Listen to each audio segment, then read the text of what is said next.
I do think that the team's getting better. I think we had a third quarter that was pretty ugly in a lot of ways from a turnover standpoint, a shot-making standpoint. I thought that Giannis and Damian Lillard sort of took the game over in that quarter and imposed their will on us. But that doesn't take away from a lot of good basketball that was played in this game. I think the game against Chicago and more than half of tonight's game shows me that the team is improving. The turnovers and the times that we string a lot of them together is something that we have to continue to address. Being able to recenter ourselves in a game is a skill that we have to learn. We can't expect to play 48 clean minutes every night. We've got to be able to continue to come into timeouts, understand what's happening in the game, and recenter ourselves. But I think for the most part, Milwaukee's physicality impacted the game tonight on both ends of the floor.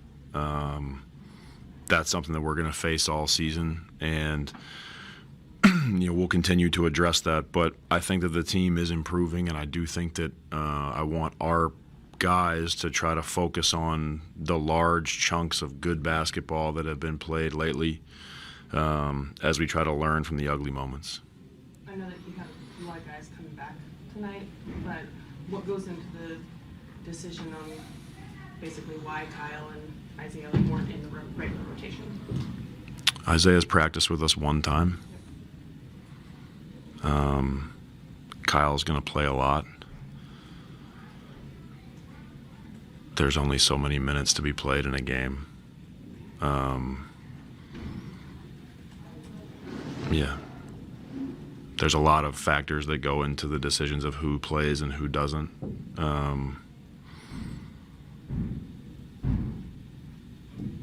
Yeah, I mean, if there's a specific thing you want to ask about, fire away. But I guess Kyle went from being in the starting rotation to then not playing, and so I was wondering maybe why Drew was playing over him, or if that was the matchup or the depth rotation that you were looking at. Yeah, we're trying to put a bunch of different combinations together with the bigs to figure out what works best for all of them. Kyle's handled himself great. There's a lot of games to be played. Kyle's going to play a lot, and he knows that. Obviously Lowry coming back into the mix is a massive factor for Kyle based on his position. And so we're trying to figure out how best to bring Lowry back into the fold and what types of positions we want to put Kyle in. Nothing's ever set in stone as far as our lineups and rotations go. We also look at who we're playing and what we think impacts that game. So yeah, I'm not worried about Kyle not playing moving forward. How do you balance, I guess, then the idea of playing guys, getting guys reps, youth development versus who you think, makes the lineups work and giving yourself the best chance to win every game? What do you mean? So, you talked about Drew maybe being a better fit for those lineups, Kyle, but that being said, Kyle's also a young player that maybe could use playing time to get better. How do you balance kind of those two factors? Yeah, I have the long view in mind for all of these guys. The reality is that we can't play every young guy every night. That's not how this is going to work. This is the NBA, and there is a level of earning your minutes that has to happen. I don't think that anybody's done anything wrong, but I do think that we're looking at a body of work every day, and we do want the games to have a certain level of flow to them. Like I said to Sarah, that doesn't mean that Kyle won't play 20 minutes in the next game. But I think this notion of like just getting minutes helps you get better is not true. Like just playing for playing's sake doesn't just make you better.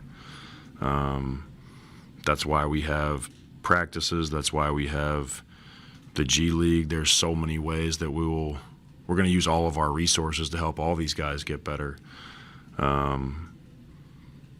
Like I understand the sentiment of why did Kyle not play tonight, but we also have to maintain that this is a team, and that we have 15 guys, 18 with all the two-ways, that are in the locker room every night, and they see what happens at practice and they see what happens in the games, and we have to maintain a standard of like doing your job well means that you get to play some. I'm not concerned about Kyle not being in the rotation tonight, and I think that if we're going to have, we, not meaning you guys, if anybody is going to have an emotional reaction to who plays every single night, it's going to be a really hard year. We have a lot of young players, and that means we have to think about the big picture of the team, the future, and each of these guys individually. And I think just blankly saying like all 7 of the young guys are going to just play every night's not going to work. So as a staff and as an organization, like we talk every day about what we want to do going into each game, going into a pocket of games. It's obviously been a little disjointed here early in the year based on a bunch of injuries and some circumstances changing. And it's something that we'll continue to talk about every day. But I can promise you that my number one focus every day and my number one focus for the remainder of the season is going to be developing all these young players. But like I said earlier, that doesn't just mean like everybody just gets to play every night. Well, looking at the second half of the game specifically, kind of the differences in what the offense was doing compared to the first half, I mean, what did you see in terms of maybe our rotation, ball touches, and kind of just the flow of the offense? Yeah, I think Milwaukee did a really good job of trying to shut off the paint. They overhelp a lot, and I felt like our reads, especially on the passes to the interior or playing versus closeouts, like we were just a dribble late or half a second late on our closeout reads, and so the advantage can go away quickly. You create an advantage, and if you don't grab it and hold it and keep it, it can go away. And I just felt like there were too many times where somebody would slip out on a roll versus switch and they're open and we don't give it to them, and then a dribble later, the advantage is gone. And that's a credit to Milwaukee. Their physicality, like I said, really took away from our ability to hold that advantage. So it's something that we'll look at on film. It's a lot of those plays are kind of trust plays where you have to throw the ball into space. It doesn't look wide open. You have to trust that your teammate's going to hold their position. And so I thought the ball just got a little bit sticky in the third quarter. The quality of look that we generated wasn't quite as good. And so our offense suffered, and then they were playing in transition a lot in that third quarter, and it was hard to get control of the game. Defending Dame and Giannis is famously difficult, but how did you feel like you guys did in that part of the game tonight? Yeah, I think, man, like I thought there were some good moments. I thought that Giannis, he had some times where his physicality just sort of overwhelmed us. I thought in the first half, we had some moments where we showed a crowd well, but we also had too many times we didn't get the ball sent to the help. And he went baseline on Lowry in the first half and got fouled. in the third quarter, they beat us baseline like 3 or 4 times in ISOs. And so I thought that him getting to the free throw line hurt us. Our offense and letting him play in transition hurt us. I thought in the half court, we actually guarded Giannis pretty well. And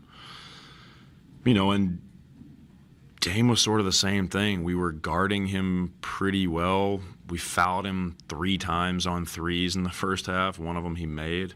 And so he got to shoot some free throws, which kind of kept his rhythm. And then he got going. Like he didn't hurt us from 3 terribly tonight. He had a couple step backs over Lowry. But again, I just felt like there were possessions where we didn't do a good job keeping the ball off the rim. And those layups kind of helped Dame keep his rhythm. So overall, I felt like the Giannis part in the half court I was really proud of from the guys.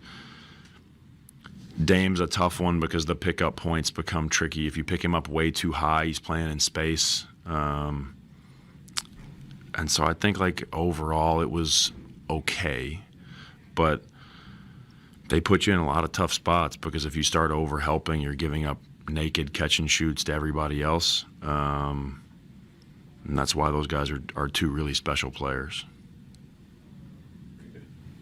Thank you.